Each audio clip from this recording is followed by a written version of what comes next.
Kumusta po at isang magandang umaga po ng Sabado sa lahat ng bayan karerista.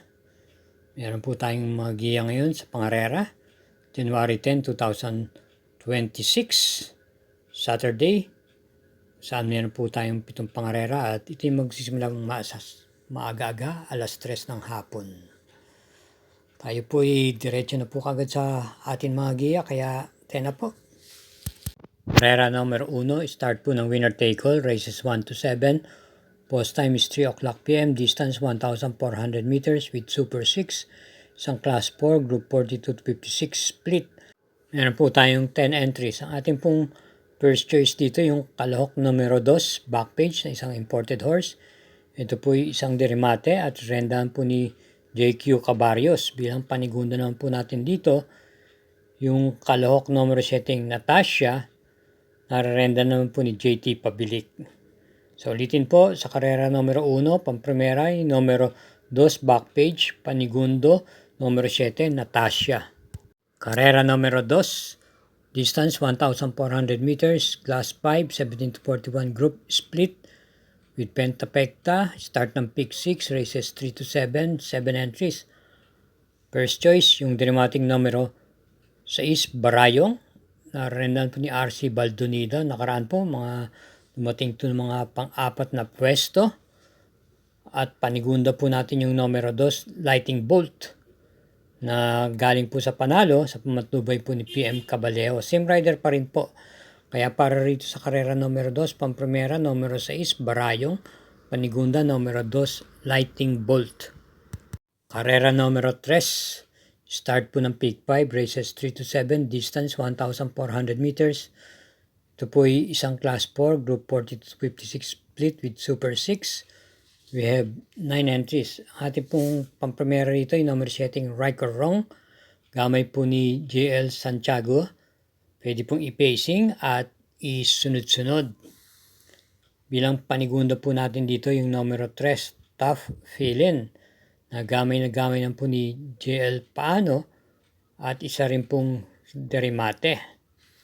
Maganda po ang kanyang tinatakbo nung last 3 weeks o nung mga nakaraan linggo.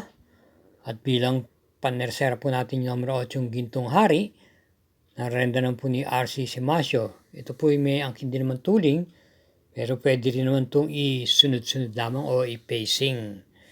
Nung nakaraan laban niya natitimbang din po ito. Kaya sa akin tingin malaki rin po ang tsansa nito rito. So ulitin po, sa karera numero 3, pamprimera yung number setting right or wrong, panigunda yung numero 3, Tough Feeling, at panersera yung numero 8, yung Gintong Hari. Karera numero 4, start po ng pick 4, races 4 to 7, isang class 4, group 40 to 56 split, distance 1,400 meters, 7 entries, isang couple yung numero 3. First choice, yung number setting Storm Landing na isang imported horse. Ito po ay merimate at pwede po i-pacing. Nakaraan po, hindi po magandang gaano pinakita niya kung saan siya po ay pinakalyamado. Hindi po gaano nagpakita ng buti sa laban na yon. Tingnan po natin dito, baka umemento po at umentado rin po sa hinete, JT Sarate. Panigunda naman po natin dito yung numero 1, Golden Soteria, J.A. Pastoral, na isa rin po imported horse, na taglay din ng pong bilis to. Kaya para rito sa karera numero 4, pamprimera, numero 7, Storm Landing, panigundo yung numero 1, Goddess Soteria. Supportahan po natin ang Mga Kelos TV YouTube channel sa pamagitan po ng pag-subscribe, pakishare na rin po at hit po natin like at notification bell button. Salamat po. Karera numero 5, isang class 3, 57 to 70 group. Meron po tayong pentapecta, distance 1,400 meters, 7 entries. Ating pong first choice at base sa kanya pinakita nakaraan, dumating po ito ng tersera pwesto sa isang mabigat na laban ng nakaraan. Yung numero 1, Tough Customer. Ito po ay may taglay pong remate at pwede pong i-pacing. J.A. Gusi po ang magdadala sa kanya. Tingin ko sa kanyang ipinakita doon sa karerang pinalunan po ni Reverse Merger ay meron pa po itong i-aumento rito. Kaya single na lang po tayo rito sa karera numero 5, yung numero 1, Tough Customer. Karera numero 6, penultimate race, isang class 5, 17 to 41 group split with Pentapecta. Distance 1,400 meters, 9 entries. Pampremera, yung numero 1 heavyweight. Nagamay po ni JT Pabilik. Panigunda, yung numero 7 H. Holy. Napapanabayan po ni MD De Jesus.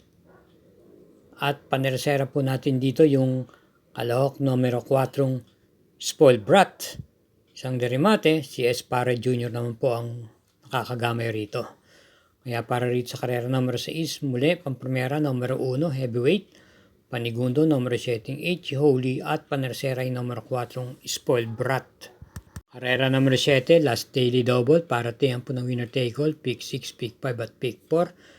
Distance 1,400 meters with Super 6, ang class 4, 42 to 56 split, 9 entries. Ang ating pong first choice dito, yung numero 2, Service Deluxe. Nagamay po ni AP Asuncion.